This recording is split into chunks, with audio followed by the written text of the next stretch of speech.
And we've got, So we're just waiting on Alicia to get our quorum. okay. Peek around my.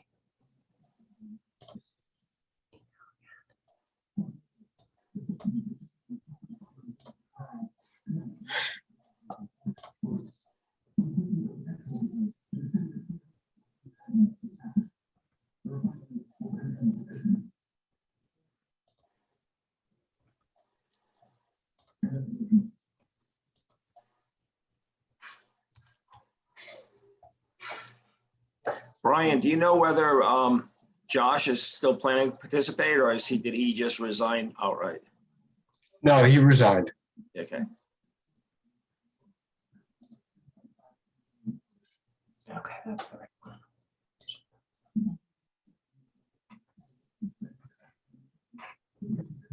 Yeah, we discussed the fact that the town ordinance only prohibits you from holding multiple positions if you're being paid for one of them. But he said he didn't feel he had the time to commit to both boards, so. Maybe I'll talk to him about possibly being a rotating member from the planning board to this commission, see if he's interested in that. You're ex officio at some point. We'll miss you if you go though, Joe. I wouldn't go completely. I actually find this very interesting, but if Josh wanted to take turns rotating, that I think would work out well too. Great, so it looks like we've got everybody. If Ken is with us and not away from his computer, we should have a quorum and be good to go. Are you there, Ken?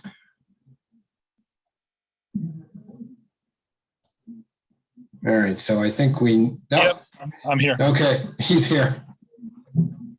Great, okay, so I'm gonna call the Affordable Housing Collaborative meeting for Thursday, July 22nd to order at 7:02. And we can just do a roll call. Jen Kruger, present. Anybody else can go. Okay. Callie Babbitt Spears, present. Alicia Johnson, present.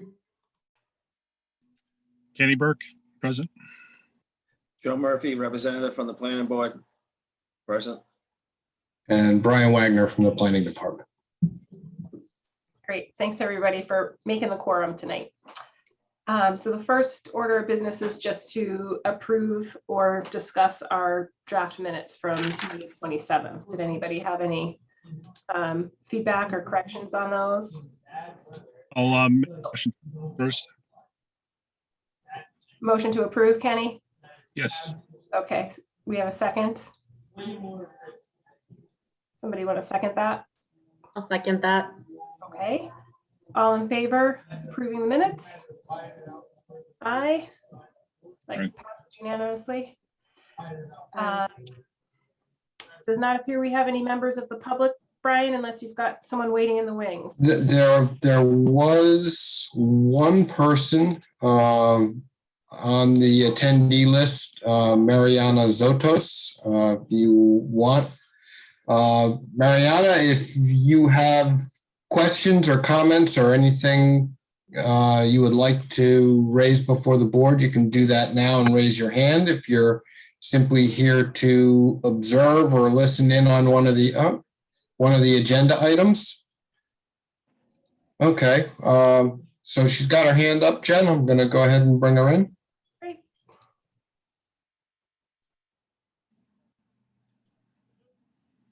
Okay, Mariana, you are in. Oh, sorry, that was a mistake. I was just I thought I could put in the chat. I'm just here to learn and observe and try to get involved. So sorry. Okay, you're welcome to sit on the sidelines and listen. That's perfectly fine. Great, thank you. Thanks for Okay.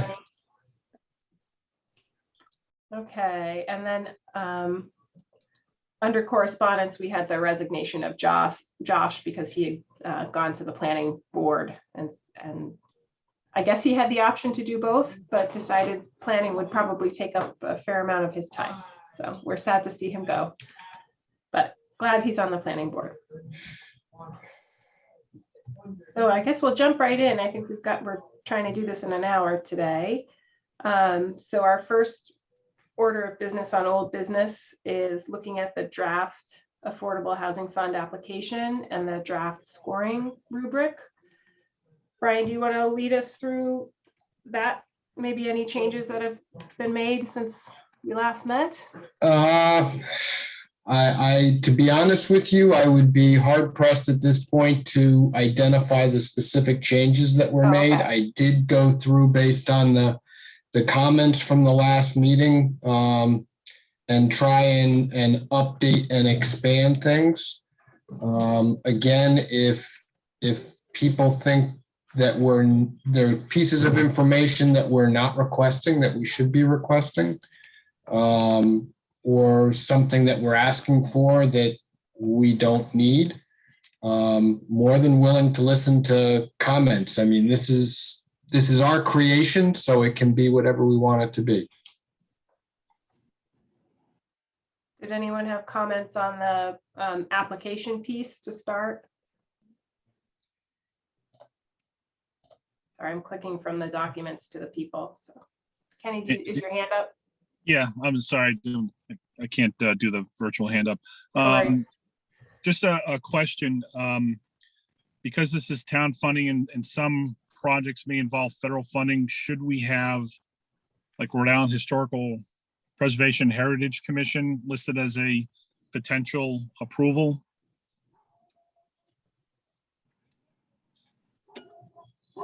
And now, okay, I in the can- B section. I can Yeah. do that. If there are lots of other things that might be required, and maybe I should just use that last box for an other and have them identify that in the narrative. I mean, I think we've identified the most common ones, but you're correct. I mean, if it's a project in the historic district, it would require HDC approval. If it's in if it's in a development with a homeowners association, it could require some sort of sign off from them. So if we just click other and have them add that to the project narrative, I think it would be complete. Thank you.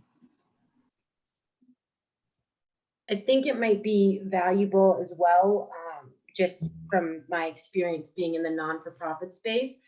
If we do want to maybe plan the next meeting or some type of like roundtable discussion with for-profit and nonprofit developers, anyone that would be looking to seek this funding for their public input, just to see, for folks who normally are doing applications, if there's information that they have that could be valuable to strengthen it. One of the things that I'm not sure if we're just talking the formatting of this application or the application in general, but I would want to, and I don't know if this would be the responsibility of the housing authority, but figuring out a way, and I think we had touched upon this in the last meeting, we're looking at the structure side of it, but as far as the individual or family that ends up moving into the unit, and that qualifying criteria, how do we enforce that these units that are being developed are going to folks who earn whatever we decide the LMI is for the units, right? So like if there's an income bracket between say 40 and 80% AMI, who is going to be the entity that verifies that information? Is that going to be us, or would that be the housing authority? And do we create those guidelines, or does the housing authority create those guidelines? Well, I mean, if we're talking about, deed restricted, there's going to be an agent responsible for the housing. So they would be responsible for making sure that all of the necessary guidelines are complied with so far as income goes. I do have a question about that. Is there oversight of making sure that the monitoring agents are going in on a regular basis?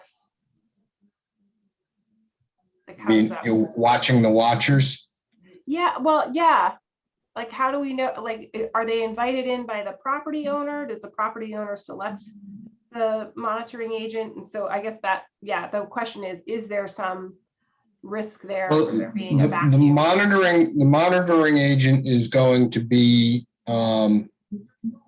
identified, and maybe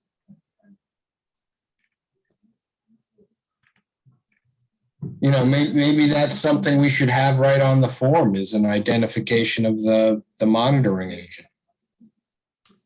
Yeah, I'm only asking because it's come up in the community a couple of times for me now, where people are asking like, well, how does the town know for sure that affordable units are really being resided in by folks who meet the criteria? And I didn't have as a robust an answer as I wanted to have.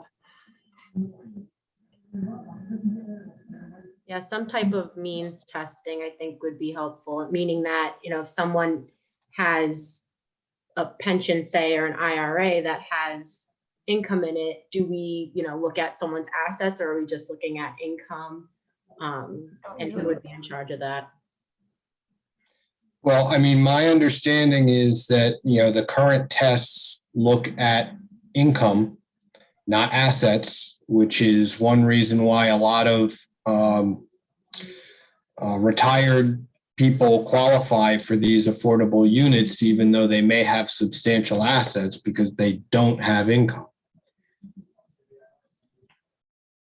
Well, and I think in terms of the monitoring agent piece, it might even be something where we can like either get an answer later or put it on the agenda as a different bullet point at some point in the future. I don't think I don't know if that needs to be tied to this specifically. I wonder whether it's a little bit early in the process to be asking for that at this point in time. But I tell you what I'll do is I will throw it in there just so we know we're thinking about it. And if we decide to eliminate it, we can. It's a lot easier to cut out. So, I don't know what everybody else thought of Alicia's suggestion of some sort of roundtable with developers who might be participating in this process to maybe identify other things. I'm not sure how we would go about reaching out to those people. I don't know if anybody has any ideas on that. And did we lose Joe? Looks like we did. Maybe he's in my.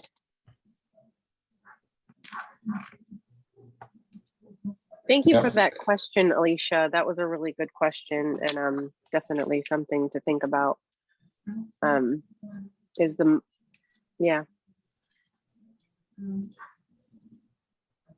Yeah, I think. I was here. I think he just demoted me. That's all. But Oh, I must have. I meant to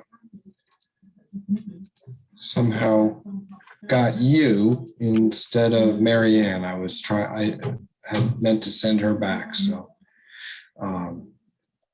Yeah, as far as coordinating like a roundtable discussion, I know a place that maybe we could start is looking at developers who've already built in town, since we do have the list that you created, Brian, of the different developments. I don't know if we have a developer tied to those, but like, I know, for example, I could probably bring in our executive director at South County Habitat, because he has more insight on this application process and has filled more of those out than I have. So he might have feedback, but also we can invite other nonprofits who are working on housing, and then for-profit developers who maybe were doing a development following where there was a lot for affordable housing, in their experience, and that we could probably reach out to them and then maybe do some type of like request for public input.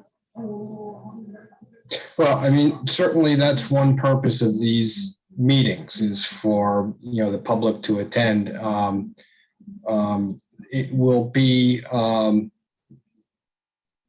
easier or harder depending on how you look at it, effective next week when we're back to in-person meetings. So sometimes those roundtable discussions are more effective in person than in this format. It does require people, though, to leave their houses and go to town hall. So, and is the thought on this, once we get it where we want it, we're going to put it back up to town council to rubber stamp this? They did ask to For sure. see. Yeah. They did ask to see the forms once they were prepared. I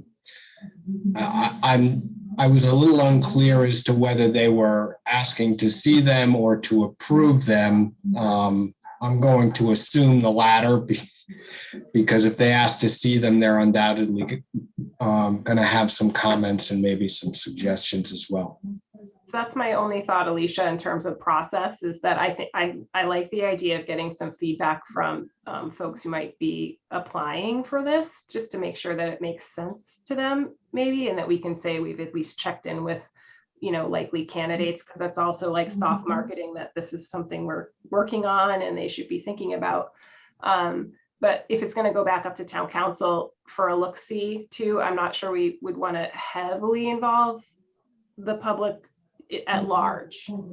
Folks who are interested probably will pay attention, come to meetings, or see it during the town council agenda when it's posted theirs. And I feel like for this scope of this kind of project, that's probably enough.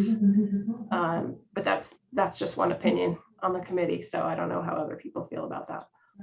Yeah, that makes sense.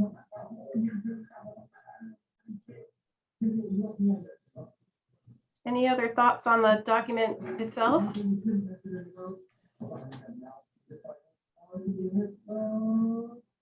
know if we want to put, unless we already did this. I don't know if it's a priority of the town to look at energy efficiency in building, but if that would be, and I apologize if this is on the rubric, but if that's something that we'd find valuable to put on the scoring rubric as far as not necessarily the construction, not like green building, but if the house is in any type of Energy Star standard. So are we moving into the rubric at this point? I feel like that might be moving us into the rubric. Is everybody okay with us moving on to that document? We can always come back, but I just Correct. want to make sure I have the right one up here to comment on. Same here. That's not the one. Uh-oh, I'm having link issues again. All right, I have a paper copy.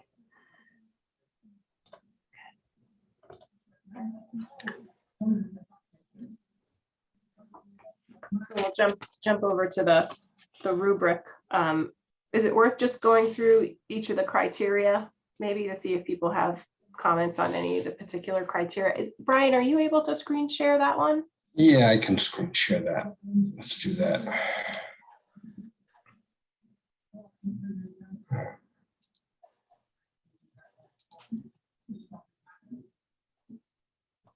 Awesome, thank you. So the first criteria was total number of LMI units. And then as that goes up from 2 to 3 to 5, 6 to 8, and 9+, that's where you would get your increasing number of points. Yeah, and the point awards, certainly if you think I'm off base with any of these things, let me know. I tried to make the best decisions that I could into where the break points were, but I'm certainly open to suggestions.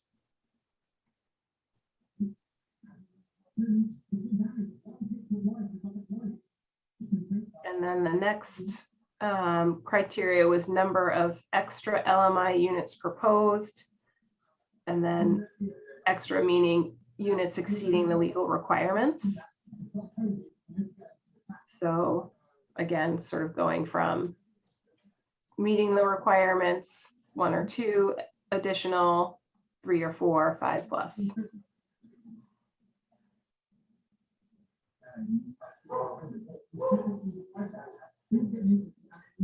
And then Brian, the next one is intended to be its own separate category for scoring. Is that right? Yeah. Okay. And I think, I think what I'm trying to capture between these two is if you're doing a two unit subdivision and you're making one of them LMI, I mean, you're at 50%. You're only doing one unit, so you're getting a low allotment in one, but you're doing 50% of your development, which would give you more in the other. Yeah. So I think it helps in terms of smaller subdivisions or smaller developments that offer a larger number of units as LMI to give them some props for doing that, even though total numbers may not be on the same level as a big subdivision. Allows us to incentivize developers of sort of all sizes, right? Or development of all sizes. Okay. So far, so good, everybody. And then the next one is where you had made a change. So now it's number of LMI bedrooms Oh, proposed. it's average number of LMI bedrooms. Average. Yeah. Mine printed out. And my comment here was I wasn't sure about the value of this criteria because different size units fill different niches in the housing market. So I wasn't sure whether simply having more bedrooms was necessarily better than having fewer bedrooms at potentially a lower price point. So that's why I left that comment in there for anybody else to consider as well. Any discussion or questions on that? I have a clarifying question just because I'm not sure. When we say units, are we meaning like, because I'm coming from like a single family house, so I'm assuming like this also applies to like apartment units as well, or rental units or ADUs. So if the first criteria is total number of LMI units, that could be say it's a development of 5 one-bedroom units versus 1 5-bedroom unit. So I guess my question is, would we want to score number of bedrooms? Because then we can figure out, if it's a, say, more than 1-bedroom dwelling, how many of those are going to be allocated for LMI units versus if it's a single family house that's designed for all affordable. I don't know if that makes any sense. I'm just trying to understand. So a unit is a dwelling unit, and maybe I need to clarify that. So dwelling unit meaning, a self-contained home. By definition, a dwelling unit has a place to prepare food, a place for sanitary facilities, and a place to sleep, separate from those other 2 places. So, when I talk about bedrooms, it's, how many bedrooms within a dwelling unit. Gotcha. Okay, I think that answered my question. Thank you very much. And the dwelling unit could be a single family house or an apartment in an apartment complex. So Brian, I know what you're trying to get at, and I think it's a good placeholder. But in order to use that, we would have to have a good sense of what the demand is. So if we knew that we needed 3 bedrooms and we didn't need that many 1-bedrooms, then this would be a good tool, or vice versa if we knew we needed 1 and not 3. But not knowing the demand for each of them, I'm not sure that we would want to score one higher than the other. So Yeah, and that's the kind of thing I was scratching my head about, Joe. yeah. And the demand right now is for everything, right? So I that's a challenge. Yeah, you'd have to wonder whether you make an argument that right now our affordable housing stock is, I think, about 27% family, and then the remainder is senior and group home housing, as I recall.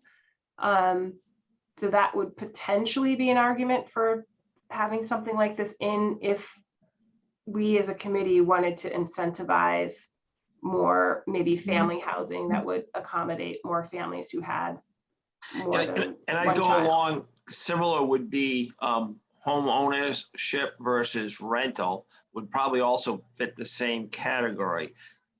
There's probably a demand for both. If we had some way of measuring the relative demand between those two, and then we could use it in the scoring. But without knowing what the demand is for each. I don't know, maybe, I don't know if there's some way to hold it as a placeholder, but not necessarily use it until such time we have a good idea of demand for each of those categories. Do you mean as applications come in, Joe? Like, what do you mean by, I just want to make sure I understand what you mean by demand. Oh, no, I wasn't looking at it from the contractor or the developer's perspective. I was looking at it from the end user perspective. So if we knew in town, forget about the end user, the developer for a minute, but if we knew in town that we had a big demand of people that needed 1 bedrooms, and then we could score that higher. Or if we knew for sure we had a really big demand for rentals over ownership, we could score that higher. But without knowing exactly what those demands are, it's tough to score one above the other. I'm going to mention something. I do know quite a few families that have come to me and asked me if I knew of landlords that would, I mean, these are families that have Section 8 vouchers and they end up losing the vouchers because there's no 3 bedrooms, there's no 4 bedrooms or 5 bedrooms. You know, these are families that have 3 or 4, possibly 5 kids that they're looking for housing, and they've been on a waiting list for 8 years or more. So in my personal experience and families that I know, I would say that the demand would be 3+ bedrooms. It's kind of it's a really hard ask, but guess what? It's the reality of housing security. So Yeah, and Kelly, I don't doubt that, but I think it could be, perspective on what we see. I'm a landlord and I get a real lot of people, especially females, that are in their 50s and 60s that need housing, especially if they had a career, they got divorced, they no longer have the income, and here they are all of a sudden they're on their own and they're trying to figure out, how do I afford $1,200 or $1,400 for an apartment? So I think there's probably demand all over. Question is, could we as a town figure out how we want it, which one's, I guess, the biggest demand, and how do we use that to encourage the developers? So I guess I would just highlight again, like, what does our affordable housing stock look like right now? Who are we already serving? Because on the one hand, in the demographics just statewide, we know there's going to be more households of 1 and 2, like that's what the demographics show. So there's absolutely going to be demand for those 1 bedroom type units. On the other hand, we may already be serving a lot of that need relative to other communities locally, and not serving the need of folks who need, if you just look at the affordable housing we have right now, there really isn't a lot of affordable housing in our town that serves families who need more bedrooms. So yeah, I think the question is, do we want to be explicit about that we want to be incentivizing one over the other. I think there's an argument to be made, since we have so much housing already that accommodates affordable housing already that accommodates folks who need 1 and 2 bedrooms, that it's something we should be thinking about.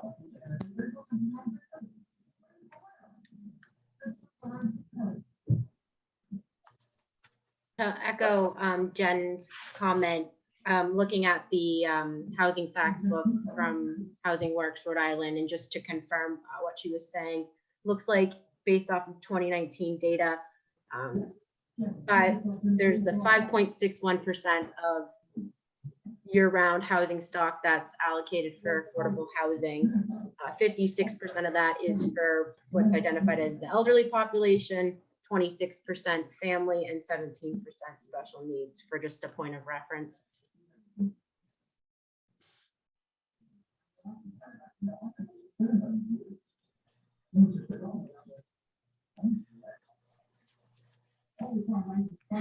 Well, maybe we can all put some thought into how to word this that might be effective. I definitely understand Callie's comment. I mean, anybody that is, looking for this kind of housing who needs a lot of bedrooms is going to be in a difficult position, because that is always going to be tough to find.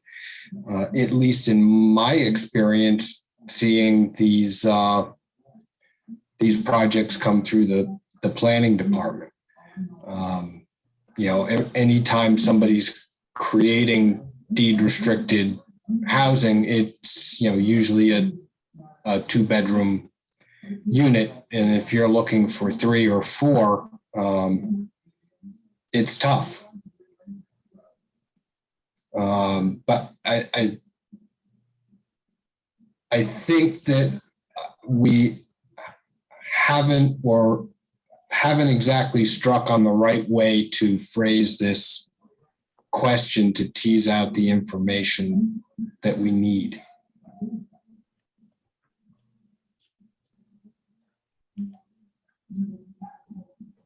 Okay, so we'll put our thinking caps on for this particular part of the rubric.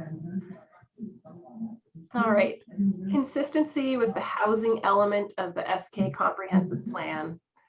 So no points if it's not consistent, 1 point if it meets the minimum expectations, 2 if it exceeds, and 3 if it's innovative or an exceptional effort to create quality, affordable housing.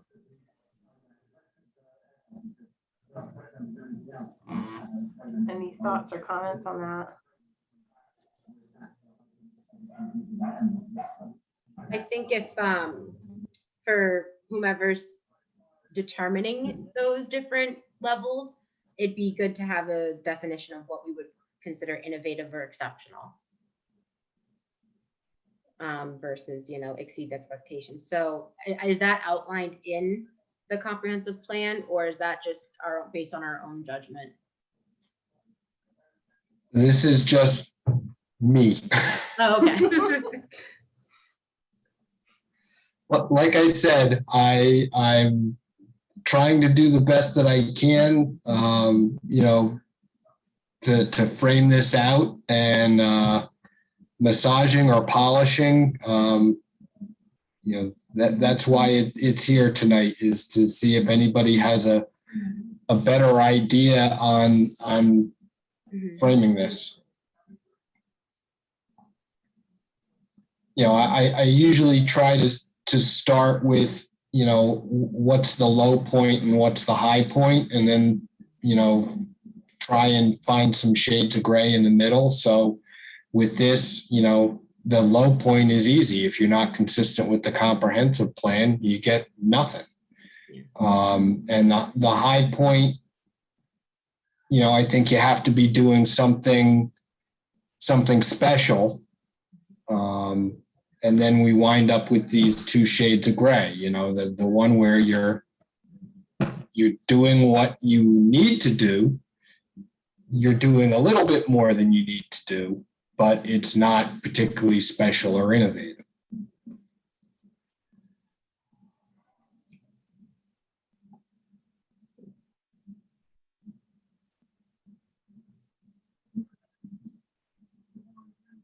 this rubric eventually going to be used by us as a committee or the staff to be scoring?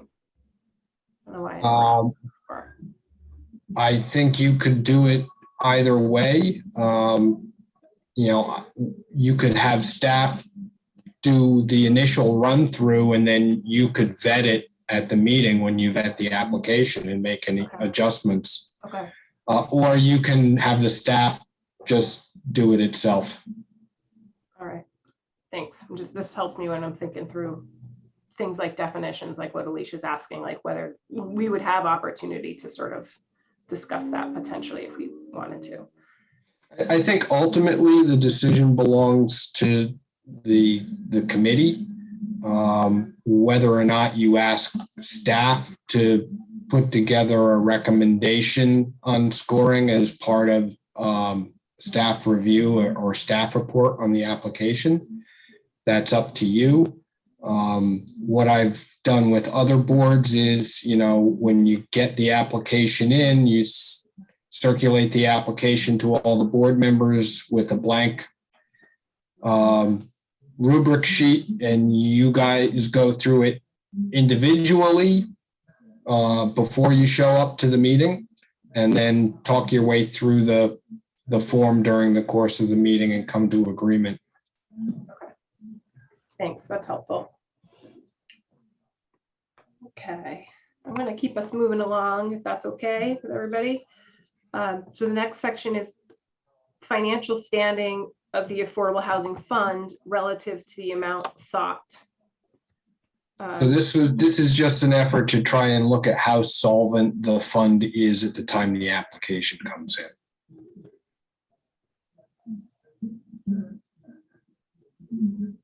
So amount requested plus surplus of less than $5,000. So you're by granting the application, you would be leaving the fund at a point where it would have less than $5,000. I look at this as being a way to balance whether or not you give away the money or preserve it in the fund for potentially a different, better project in the future that may require more money and that you need the fund to continue to accumulate.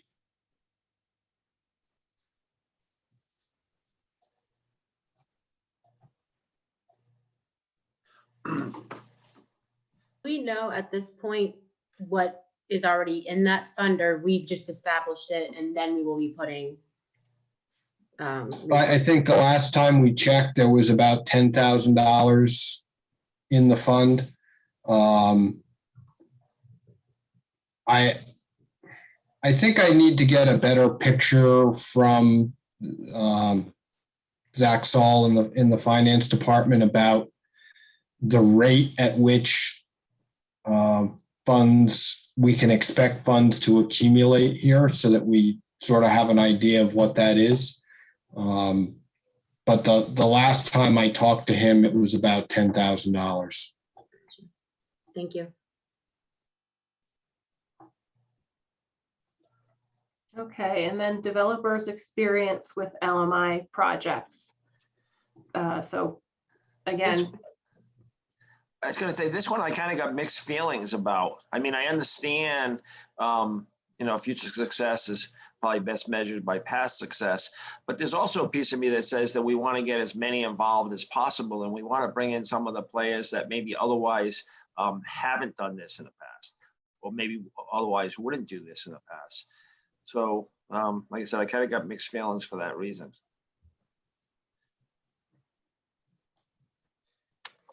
I think that's an interesting point.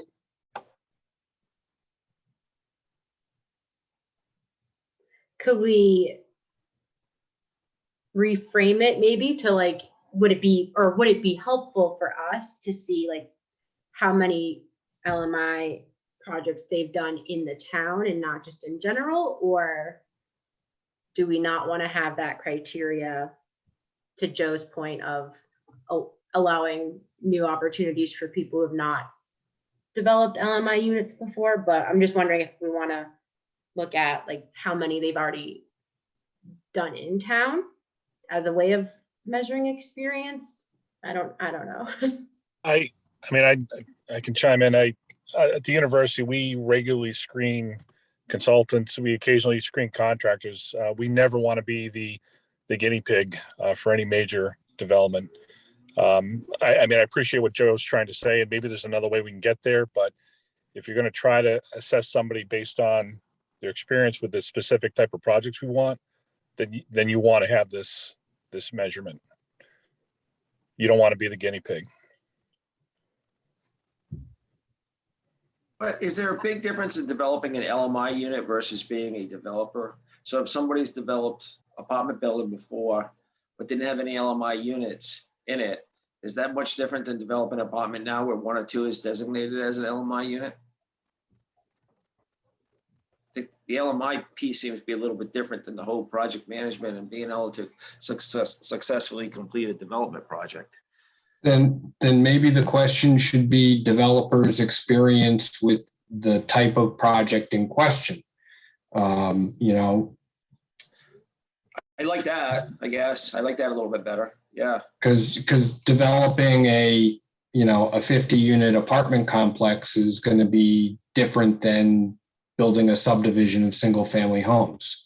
So I like that because, again, you kind of still can bring in people that maybe haven't participated in LMI, but you're still getting somebody that has a successful track record. And we may be able to get some people that in the past developed a bunch of apartments, but never did the LMI, but now they're going to consider the LMI because of some additional incentives they get here and elsewhere. And you're screening more for the expertise than yeah, the LMI versus not LMI. I like that idea too, Joe. There's a lot of developments that's being produced now. Does anyone know if any of those are LMI units? I see a lot on, was it 138? I could be wrong. Kingston Road. Tower Landings, I think is one. And yes, there are LMI units in that that project. There are also LMI units in the project going in near the police station on Curtis Corner Road. There's another project slated to go in on Holly Street behind Job Lot. There are some LMI units proposed in there. If you look at the spreadsheet that I circulated, there's sort of a grayed out part at the bottom. Yeah. Those are all applications that weren't really at final at the time that the table was prepared. The place on Kingstown Road now, of course, is at final. They're actually in construction. So that needs to be bumped up and taken out of the gray shaded area.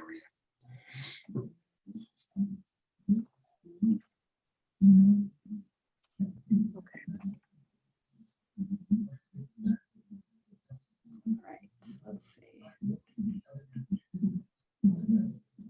I'm going to move us on to the next section if that's all right then, everybody. So now we're into the three pieces related to walkability. So walkability relative to public transit, employment and essential goods and services, and walkability relative to recreation. So the further away it is, the lower the points are that are awarded. So if it's more than 3/4 of a mile, then there's no points. And then you can see as it's going, if it's on the other end of the spectrum, equal or less than 1/4 of a mile away, then that would be awarded the full 3 points. I would just offer, Jen, changing walkability to accessibility. I'm sure a lot of us have seen folks in wheelchairs or motorized units that are forced into the roadway because they may be within a half mile or 1/4 mile of an area, but they're literally in the middle of the road. So accessibility versus walkability is something I'd like you to consider. I would suggest that the issue of accessibility might be a different line in the rubric altogether. I mean, walkability is something that's usually judged in terms of time and distance. Accessibility, when you're talking more in the lines of ADA type criteria is a bit different. I think we could simply add that as another line item. Okay. I'm not sure how I would award points on that though. So if anybody has ADA experience. Well, let me give you an example. And I'm fine with that suggestion, Brian. We had a housing development we looked at a few years back on Old North Road, and it may be on paper close to the Emporium, laundry facilities, groceries, food, whatever, RIPTA, but there are no sidewalks. So I'm saying accessibility, I guess, little a instead of big A, not necessarily pulling in all of the ADA Act, but there are certain parts of town that might be right for development that have no sidewalk facilities, regardless of your capabilities. So somehow we should just think about how we might, I wouldn't want a developer to say, draw a line and, oh yeah, you're a quarter mile from here to there, so I get the max points. But there may be no sidewalks and maybe a high-speed roadway, and we've seen these applications out on Route 2. We've seen people out there. You might be close to RIPTA, but there's nothing else out there, and you're really kind of taking your life in your hand if you're walking out on Route 2. Just something to think about.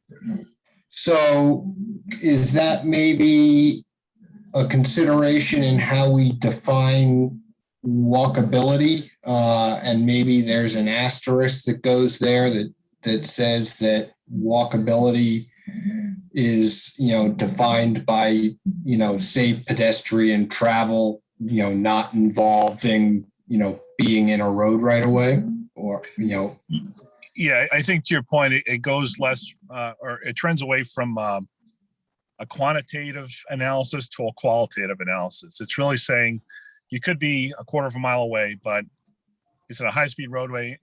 Are you in the middle of town where there are wide sidewalks that are very easy to get, back and forth? And you could factor in the, ADA accessibility component as well.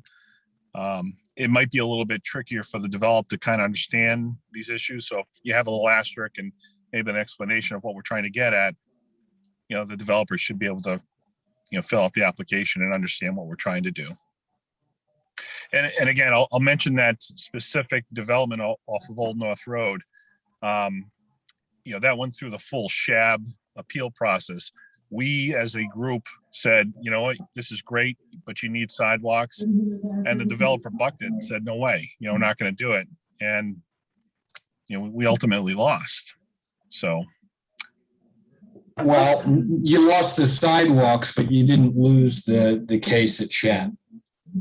Right. So in my mind, the town now has an obligation to build sidewalks, and and in my other capacity at the Bike and Pedestrian Advisory Committee, we're trying to screen all these areas to figure out how do we connect people so that we do account for all types of demographics.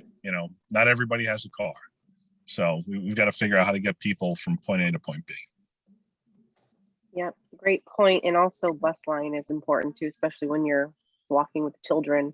Some people have appointments, and I worry I'm the negative Nelly on the other end of this, that's getting pretty complex for scoring ability in a rubric. And I hear what you're saying, and I agree there's accessibility issues that are well beyond the distance.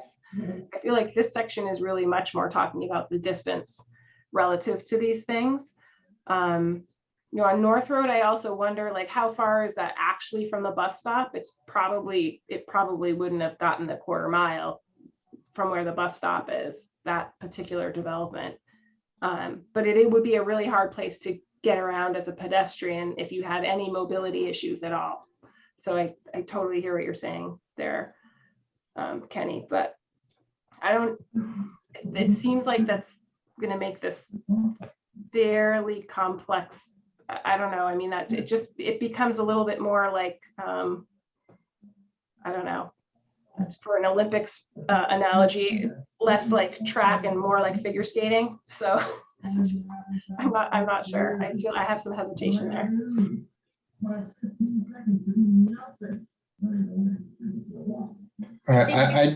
Oh, sorry. I'd just like to mention it's 7:50 and Ken does have a hard out at 8 o'clock. So just to put everybody on notice that we Thanks, lose our Brian. quorum in 10 minutes. Okay, let's maybe quickly go through the last two of these and then see what we can do with the rest of our agenda. So the next one is the town need for the proposed type of LMI, rental ownership and or family elderly special needs. This I feel like goes a little bit back to Joe's inquiry about, have we identified what we feel is like the priority need? I actually like the way Brian has this worded, and I'm wondering if some version of it could actually be used for the number of bedrooms up above, so anyways. I can look at that, Joe.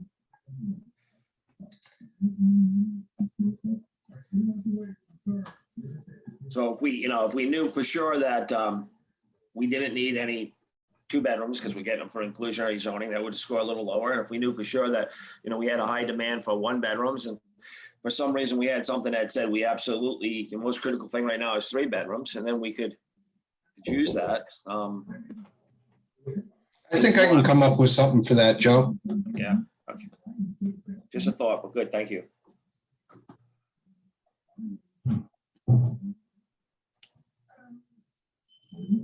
Okay. And then last but not least, percentage of area median income used to set the sale or rental cost. So we've talked about this before, so. This is good. However, I'm not sure it's applicable to the rental cost as much, because I believe rental cost has to be 80% or less anyways. So the sale price could be up to 120%, but I think the rental would have to be below 80. I'll look into that, Joe. It might be helpful when we do figure out a way to prioritize what kind of housing we're going to prioritize, looking at that AMI number as well, because you could have something, if you're defining affordable as AMI, you could be, well, what I mean, I guess, is like if you were to set the sale price of, say, a home ownership unit, for example, and it was $230,000, and that was considered affordable. But if the need is for housing that's priced at $180,000, even though technically on paper that price is affordable, is it affordable for income earners in our area? So when we look at needs for housing, are we talking about the AMI being, a certain percentage, or are we looking at cost burden? And, like a unit can be affordable, but someone can still be cost burden in an affordable unit. So for like with housing, for home ownership, for example, at Habitat, we priced it so that it's no more than, it's still within an 80% to 40% income range, but the purchase price of the house is no more than 30% of the home buyer's income. So even if we could sell that house for more and still be affordable, we actually sell it so that it's 30% or 28% of their income. So I don't know if we want to differentiate between the two, but the sale versus the income range. And if we do, I don't know how we'd want to capture that here, but that's just one of the thoughts I had, is as we're kind of trying to define that affordable criteria, what do we mean when we say affordable? I think we might want to think about maybe that being your 3 point category where the price or the rental rate is actually being keyed to that that affordability issue, that 30% of income rather than a metric like AMI. I don't know. I don't know how you would It gets capture that. That's such Yeah. a tight level of customization. I don't know how Yeah. you would capture that on something like this. Right.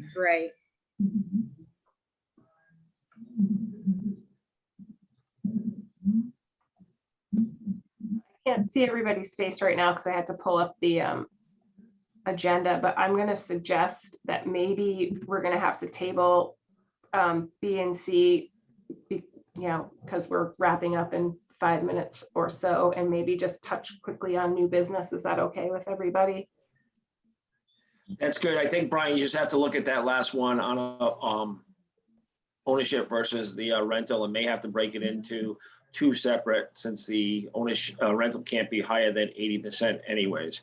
So if it's a rental and it's 80%, they're actually meeting the minimum requirements. You wouldn't necessarily want to give them 5 points. So Okay. All right. In that case, we will move on. Elections, I think we already very briefly touched on, because Josh has moved on. We should have elections for our chair, vice chair, and secretary at the next meeting. Do we need to vote on that to put it on the agenda? No, you can just tell me to put it on the agenda. It's I put that here mainly to get people thinking about it ahead of next meeting, rather than just being hit in the face with it 3 days before the meeting comes up. So everybody should start thinking about it. We do have a new member who was appointed by the town council. Her name's Elizabeth Karp. But she was appointed to a term that didn't start until August 1st, so she was not eligible to be seated for this meeting. But she, assuming between now and then she goes and gets sworn in, she should be with us for the August meeting. Great, and then it looks like, oh, sorry, did someone? Sorry, Jen, for B and C, for item B and C, can we add that to next agenda? Is that Yeah, We'll certainly it'll carry that over. forward. I'm sorry, I didn't say that. It will carry forward. Okay. And then return to in-person meetings. I got an email from the Secretary of State today saying Friday was the last day we could hide in Zoom. So did you have other things to say about that, Brian? Yeah, I just note that we do have a council meeting and a planning board meeting next week that will be hybrid meetings due to advertising that went out before we knew we were going to be back to full in-person stuff. So we sort of painted ourselves into a corner where we didn't have any choice but to offer both Zoom and in-person at the same time. At present, it is the town manager's perspective that we will not be offering hybrid meetings on a long-term basis going forward due to technical and staffing difficulties inherent with doing that. The risk of somebody trying to attend and participate via Zoom and having technical difficulties and having that person kicked out and having the meeting proceed could lead to legal problems for the meeting that we just don't really want to risk. So the intent is that after the couple of meetings we have next week, we will be back to pre-COVID in-person meetings with some sort of streaming for the public to observe but not participate. That, of course, is all up in the air because as if we haven't learned anything during the last year is that things can change from day to day to week to week. and it could all change. We could all be back to Zoom in a month. Who knows?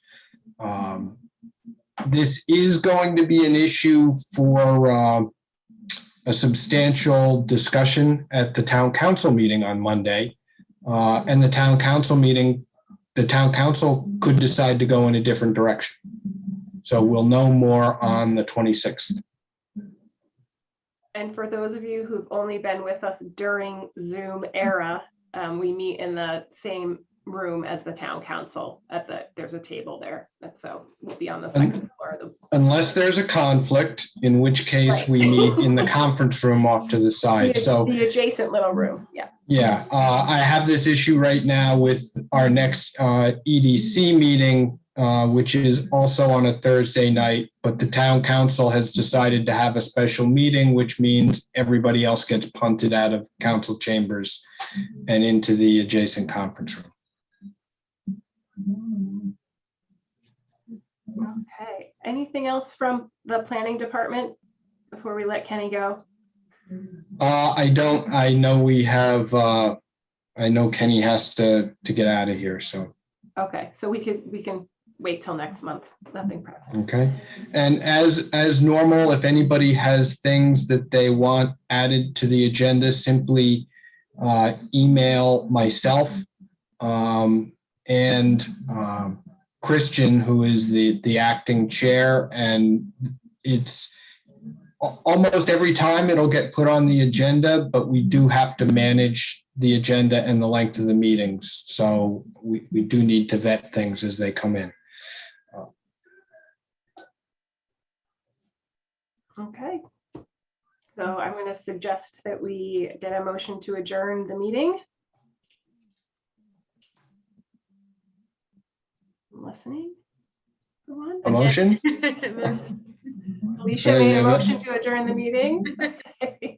Yeah, I make motion. Kenny seconded it. Because he's got to go. All right. Thanks, everybody. Good to see you.